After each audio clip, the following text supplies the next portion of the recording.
حیات مبارکہ سے ہمیں پتہ چلتی ہیں۔ اسی طرح سے قرآن میں تیمم کا ذکر آتا ہے کہ جب آپ کو پانی میسر نہ ہو تو آپ تیمم بھی کر سکتے ہیں۔ تیمم کا کیا طریقہ ہوگا، کن صورتوں میں کیا جائے گا، اتنی وضاحت قرآن میں نہیں ہے۔ قرآن کی تفسیر پڑھنے سے ہمیں پتہ چلتا ہے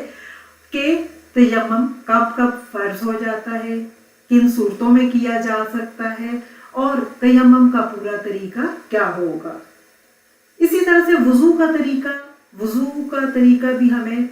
حدیث سے اور سنت نبوی اور نبی کریم صلی اللہ علیہ وسلم جو کہ پہلے مفسر تھے انہوں نے ہمیں واضح کر کے بتا دیا۔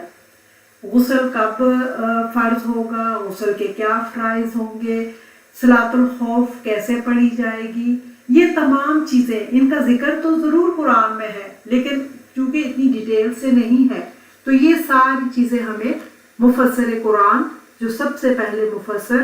نبی کریم صلی اللہ علیہ وآلہ وسلم ان کے ذریعے سے پتہ چلتی ہے۔ اور اس سے پتہ چلتا ہے کہ تفسیر کتنی اہم ہے کہ اگر قرآن کی تفسیر نہ کی جاتی اور قرآن کو واضح کر کے نہ بتایا جاتا تو ایک انسان کے لیے اس کو سمجھنا بہت مشکل ہو جاتا ہے۔ احادیث سے یہ واضح ہے کہ نبی کریم صلی اللہ علیہ وآلہ وسلم نے تفسیر کے سیکھنے کا حکم بھی دیا۔ چنانچہ ایک حدیث میں ہے، سورہ حدید اور اس کی تفسیر سیکھو۔ حضرت ضحاک حضرت عبداللہ بن عباس سے مرفوعاً روایت کرتے ہیں کہ رسول اکرم صلی اللہ علیہ وآلہ وسلم نے فرمایا، یوت الحکمت۔ اب یہاں پر یوت الحکمت سے مراد قرآن کا عطا کرنا ہے۔ حضرت ابن عباس نے فرمایا قرآن کا عطا کرنا سے مراد قرآن کی تفسیر ہے، کیونکہ پڑھنے کو تو قرآن نیک و بد سبھی پڑھتے ہیں۔ حضرت صلی اللہ علیہ وآلہ وسلم نے حضرت عبداللہ بن عباس کے حق میں دعا کی تھی، اے اللہ اسے دین میں فقاہت بخش اور سمجھ اور تعویل کا علم دے جو کہ کسی آدمی کو قرآن کے بارے میں ملی ہو مراد ہے۔ اس امر کو حضرت علی نے اپنے قول میں مگر وہ سمجھ جو کہ کسی آدمی کو قرآن کے بارے میں ملی ہو وہ مراد ہے، یعنی یہاں پر جو حضرت آپ صلی اللہ علیہ وسلم نے حضرت عبداللہ بن عباس کے لیے دعا کی اس میں فقاہت سے مراد حضرت علی کہتے ہیں کہ کسی آدمی کو جو سمجھ قرآن کے بارے میں ملی ہو یہاں پر وہ مراد ہے۔ اسی طرح سے پھر ہم دیکھتے ہیں تفسیر کی ضرورت اور اہمیت از تعامل صحابہ۔ رسول کریم کی صلی اللہ علیہ وآلہ وسلم کے اس دنیا سے چلے جانے کے بعد تفسیر قرآن کے اہم فریضہ کو صحابہ کرام نے انجام دیا۔ صحابہ کرام کے مختلف مقامات پر حلقہ درس قائم تھے، مثلا مدینے میں حضرت زید اور ان کے تلامذہ، مکے میں حضرت عبداللہ بن عباس اور ان کے تلامذہ، اور کوفہ میں عبداللہ بن مسعود اور حضرت علی رضی اللہ تعالیٰ عنہ قرآن مجید کی تفسیر اور تشریح کا فریضہ انجام دیا کرتے تھے، اور اپنے تلامذہ یعنی شاگردوں کو بھی تفسیر قرآن پر غور و فکر اور تشریح کرنے کا ارشاد فرمایا کرتے تھے۔ حضرت سعید بن جبیر حضرت عبداللہ بن عباس سے روایت کرتے ہیں کہ انہوں نے فرمایا، جو شخص قرآن مجید پڑھتا ہے اور اس کی تفسیر اچھی طرح نہیں کر سکتا اس کی مثال اس اعرابی کی ہے جو شعر کو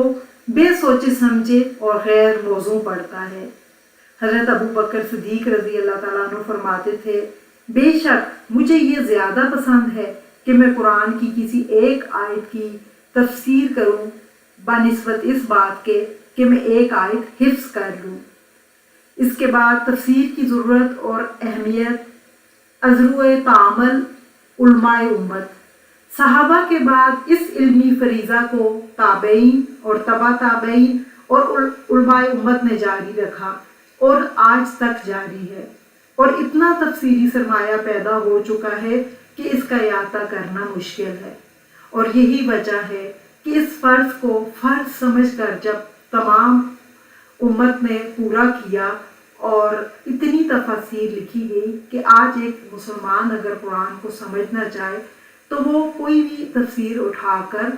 اسے پڑھ سکتا ہے اور آسانی سے کسی بھی آیت کے مطلب تک پہنچ سکتا ہے۔ آخری تفسیر کی ضرورت ازروع عقل، یعنی عقل اس بارے میں کیا کہتی ہے۔ قرآن مجید اصول اور کلیات کی ایک جامع کتاب ہے۔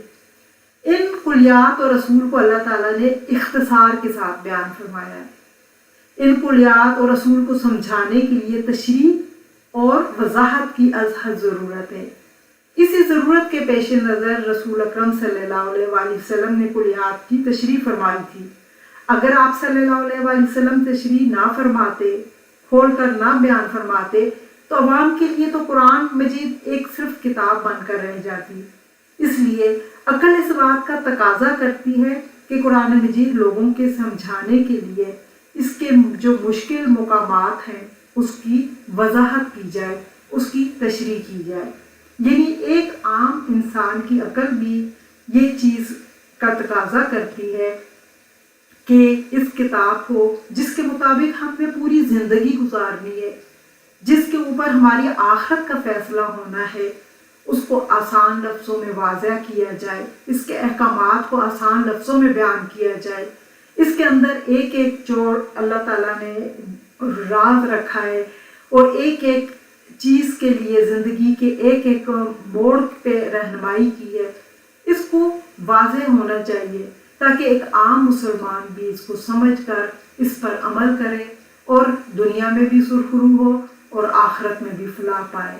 اور یقیناً وہی فلاح پائے گا جو اس کو پڑھے گا، پڑھ اور ساتھ میں سمجھے گا۔ بے شک اس کے پڑھنے پر ایک ایک حرف پر نیکیاں ملتی ہیں، لیکن زندگی میں تبدیلی تبھی آئے گی جب آپ اس کو سمجھ کر پڑھیں گے اور آپ کو اس کے احکامات سمجھ آئیں گے اور آپ ان پر عمل کریں گے، تو تبھی آپ کی آخرت بھی بنے گی اور دنیا میں بھی آپ کی زندگی میں تبدیلی لائے گی، کیونکہ یہ قرآن ہے ہی آپ کی زندگیوں کو بدلنے والی کتاب ہے۔ تو کوشش کریں کہ تفسیر کے ساتھ زندگی میں قرآن ایک بار تو کم از کم ضرور پڑھیں، اتنا ٹائم تو نکالیں کہ جس کتاب کے اوپر آپ کی دنیا اور آخرت بننی ہے اس کتاب کو ایک بار تو پڑھیں۔ جہاں دنیا کی ہزاروں کتابیں پڑھ ماری، جہاں پہ بچپن سے لے کر ہم نے ایک نئی زبان میں جو ہماری اپنی زبان بھی نہیں ہوتی اس میں ہم کتابیں پڑھ لیتے ہیں، تو اس میں اپنی زبان میں آپ کے اس وقت ہر زبان میں تفسیر موجود ہے، تو آپ اپنی زبان میں، اگر آپ کو دوسری زبان میں سمجھ نہیں آتی تو اپنی زبان میں اس کی تفسیر ضرور پڑھیں اور سمجھ کے پڑھیں اور اس پر عمل کریں۔ اللہ تعالیٰ ہماری دنیا اور آخرت سنوار دے، آمین۔